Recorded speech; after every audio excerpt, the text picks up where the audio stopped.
अस्सलाम वालेकुम दोस्तों। आज की इस वीडियो में मैं आपको IOBM के एप्टीट्यूड टेस्ट की प्रिपरेशन के बारे में बताऊंगा। और जैसे कि लास्ट वीडियो में मैंने आपको पूरा पेपर पैटर्न बताया था कि उसके अंदर क्या क्या सेक्शंस होते हैं, कितने कितने मार्क्स के होते हैं और उसमें कितने नंबर्स शामिल होते हैं, ये तमाम चीजें मैं आपको रिकॉल भी करूंगा और जो प्रीवियस ईयर्स में जो क्वेश्चंस आए हैं उन पार्ट्स के अंदर वो भी मैं इंशाल्लाह आपको इस वीडियो में बताऊंगा। सबसे पहले वो लोग जो एडमिशन्स लेना चाहते हैं CBM में, उनके लिए इंफॉर्मेशन शेयर कर रहा हूं कि स्प्रिंग 2023 के एडमिशन्स ओपन है, जो कि 6 अक्टूबर 2022 को ओपन हुए थे और इसकी लास्ट डेट 29 अक्टूबर 2022 है। तो वो तमाम लोग जिन्होंने अब तक एडमिशन फॉर्म नहीं फिल किए, वो तमाम लोग एडमिशन फॉर्म फिल कीजिए और एप्टीट्यूड की तैयारी करने के लिए मेरी इस वीडियो को आखिर तक देखिए। एप्टीट्यूड की तैयारी से पहले एक चीज बताता चलूं, ये जो प्रोग्राम ऑफर कर रही है CBM, इसमें जस्ट MBA नहीं बल्कि MPhil, MS एंड PhD वाले भी एडमिशंस ले सकते हैं। तो सबसे पहले क्विकली रिकॉल करते हैं पेपर पैटर्न को। जैसे कि मैं आपको बता चुका हूं कि जो एप्टीट्यूड टेस्ट आता है टोटल 70 मार्क्स का होता है और इसके अंदर टोटल 6 सेक्शंस होते हैं।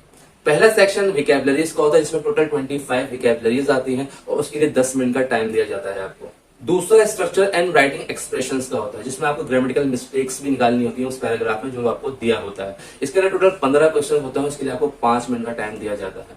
तीसरे पार्ट में 2 page paragraph and writing comprehension ability check करने के लिए क्वेश्चन दिए हुए होते हैं। इस पार्ट के लिए आपको टोटल 15 मिनट का टाइम दिया जाता है। नेक्स्ट पार्ट प्रॉब्लम सॉल्विंग का होता है जिसके अंदर मैथ्स के तमाम क्वेश्चंस आपको दिए हुए होते हैं और वो कोई मुश्किल मैथ्स नहीं होती बल्कि आपकी मैट्रिक और इंटर की मैथ्स, जिसमें आपके पास सेट्स के क्वेश्चंस होते हैं, अलजेब्रा के क्वेश्चंस होते हैं, आपके पास फैक्टराइजेशन होती है, सिंप्लीफिकेशन होती है। इसके अलावा आपके पास mean, mode, median, arithmetic mean वगैरह होता है। नेक्स्ट पार्ट में आपके पास सीरीज के क्वेश्चन होते हैं जिसमें मुख्तलिफ सीरीज आपको दी जाती है, अल्फाबेटिकल ऑर्डर्स में भी दी जाती है, न्यूमेरिक ऑर्डर्स में दी जाती है आपको। उसके अंदर आपको मिसिंग वर्ड्स तलाश करके उसको आइडेंटिफाई करना होता है और करेक्ट आंसर पे टिक करना होता है ऑप्शंस में से। और लास्ट पार्ट आपका जनरल नॉलेज का होता है जिसके अंदर पूरी दुनिया से मुख्तलिफ क्वेश्चन जो कि फेमस उस वक्त का टॉपिक, हॉट टॉपिक चल रहा होता है, उसमें से आपसे क्वेश्चन पूछे जाते हैं जनरल नॉलेज के, जो आपको आंसर करने होते हैं राइट ऑप्शंस पे क्लिक करके। तो ये पूरा पैटर्न मैं आपको पहले वीडियो में बता चुका हूँ, इसको मैंने रिकॉल किया है जल्दी जल्दी। अब बात करते हैं प्रीवियस ईयर्स में जो क्वेश्चन आए हैं, क्योंकि बहुत से स्टूडेंट्स ने मुझसे कांटेक्ट किया और मुझसे पूछा कि और जो ईयर्स गुजर रहे हैं उसमें जो क्वेश्चंस आ रहे हैं काइंडली उस पर भी वीडियो बनाइए।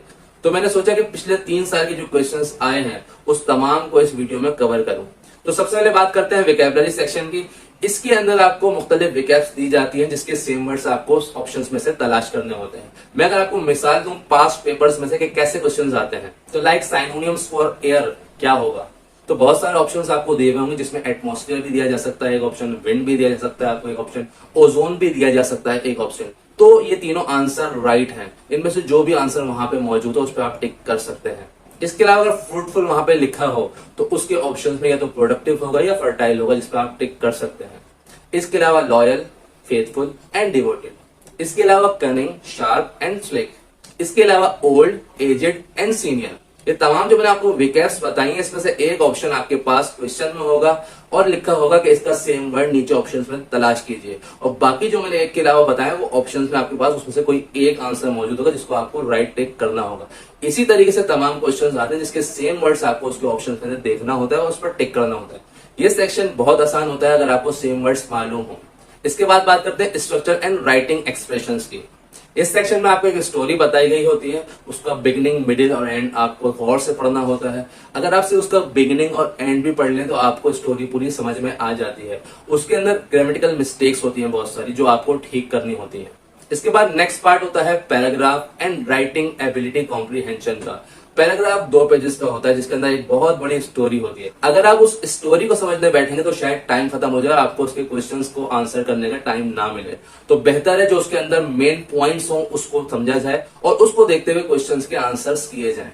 मिसाल दूं अगर आपको, अगर कोई ऐसी उसके अंदर स्टोरी मौजूद है जिसके अंदर करेक्टर्स के बारे में बात हो रही है, तो आप उस पर फोकस करेंगे कौन कौन सा करेक्टर उसके अंदर मौजूद है, बजाय इसके कि उस करेक्टर्स के आप एक्शंस पे जाएं। ये गौर करें वहां पे कौन कौन से करेक्टर्स मौजूद हैं, क्योंकि क्वेश्चन ये किया जा सकता है कि स्टोरी में कितने करेक्टर्स ने किरदार अदा किया। इसी तरीके से अगर उस स्टोरी में कोई मेन कैरेक्टर है तो उसके नाम को याद रखें, हो सकता है उसमें मेन कैरेक्टर का नाम पूछ लिया जाए आपसे। इसी तरीके से उस स्टोरी में जो जो मेन चीज है उस पर फोकस कीजिए क्योंकि क्वेश्चन उसी से रिलेटेड आता है। बच्चे क्या गलती करते हैं कि उस पैराग्राफ को पूरा ट्रांसलेट करना शुरू कर देते हैं, इसमें पूरा टाइम निकल जाता है क्योंकि वो पैराग्राफ 2 पेजेस का होता है। अगर उसको ट्रांसलेट करते रहे आप तो पूरा टाइम निकल जाएगा, क्वेश्चन का आंसर आप नहीं कर सकते। और मैं पहले भी ये चीज वाजे कर चुका हूं कि इस एप्टीट्यूड टेस्ट के अंदर जिस पोर्शन का जितना आपको टाइम स्लॉट दिया जाता है उसके बाद आपको इजाजत नहीं होती दोबारा टर्न करने की उस पोर्शन को। अब नेक्स्ट पार्ट पे आते हैं प्रॉब्लम सॉल्विंग।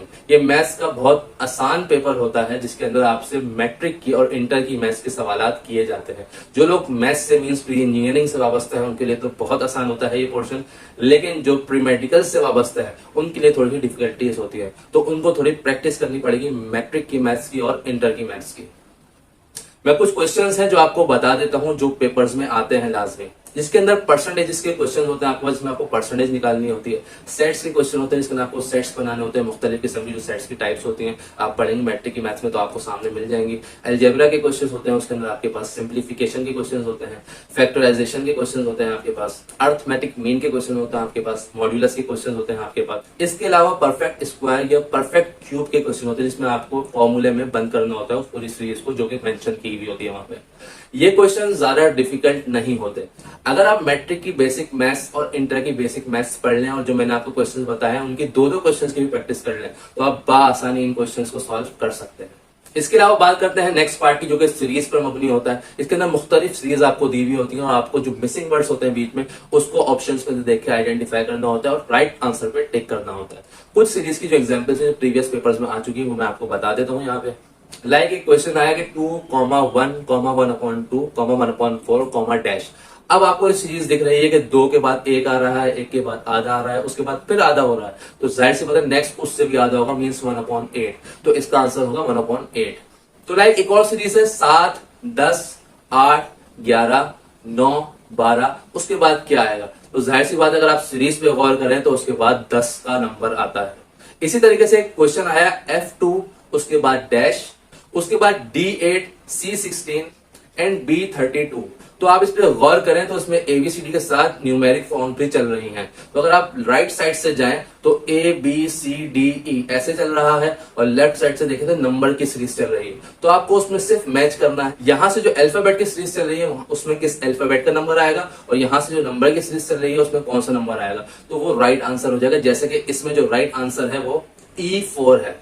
तो चलते हैं आखिरी पोर्शन पे जो कि जनरल नॉलेज का है। ये बहुत आसान भी होता है और बहुत मुश्किल भी। आसान उन लोगों के लिए होता है जो कि न्यूज़पेपर पढ़ने के शौकीन होते हैं, बुक्स को रीड करने के शौकीन होते हैं, और जो जनरल नॉलेज के क्वेश्चंस इंटरनेट पर आ रहे होते हैं, फेसबुक वगैरह पे आ रहे होते हैं, उनको रीड करने के शौकीन होते हैं। तो वो तो बआसानी इन चीजों का जवाब दे देते हैं, लेकिन जो इन चीजों के शौकीन नहीं होते उनके लिए थोड़ी मुश्किल होती है। तो उन लोगों के लिए जो पास्ट पेपर्स में कुछ क्वेश्चंस आए मैं आपको एज एग्जाम्पल बता देता हूँ।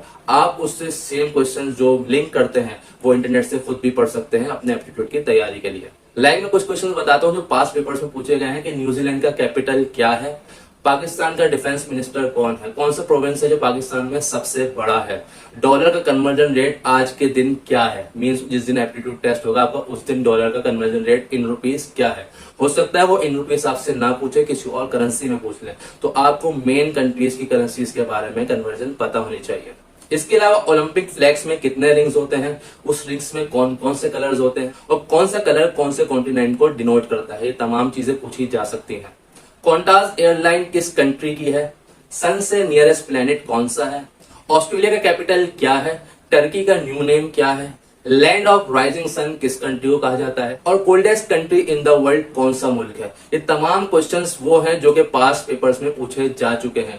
इसके अलावा और भी बहुत से क्वेश्चन हैं जो इससे रिलेट करते हैं जो कि आप नेट से सर्च कर सकते हैं। लाइक मैंने अगर बताया आपको कि न्यूजीलैंड का कैपिटल उन्होंने पूछा है तो हो सकता है नेक्स्ट आने वाले पेपर में वो किसी और कंट्री का कैपिटल पूछ लें। इसके अलावा और जो क्वेश्चन मैंने बताया उससे रिलेट जितने क्वेश्चन है वो आप नेट से पढ़ सकते हैं, क्योंकि एक बार जो इंसान चीज पढ़ ले वो पेपर में जब आता है तो जरूर वो चीज आपको याद आ जाती है। इस वीडियो के देखने के बाद भी अगर आपको कोई चीज समझ में नहीं आती तो आप मुझसे मेरे व्हाट्सएप नंबर पे कांटेक्ट कर सकते हैं। वीडियो इन्फॉर्मेटिव लगी हो तो इसको लाइक, शेयर एंड कमेंट्स करना मत भूलिए उन लोगों के लिए जो कि आने वाले वक्त में एप्टीट्यूड टेस्ट देना चाहते हैं, और मजीद ऐसे इन्फॉर्मेटिव वीडियोस देखने के लिए मेरे चैनल को सब्सक्राइब कीजिए।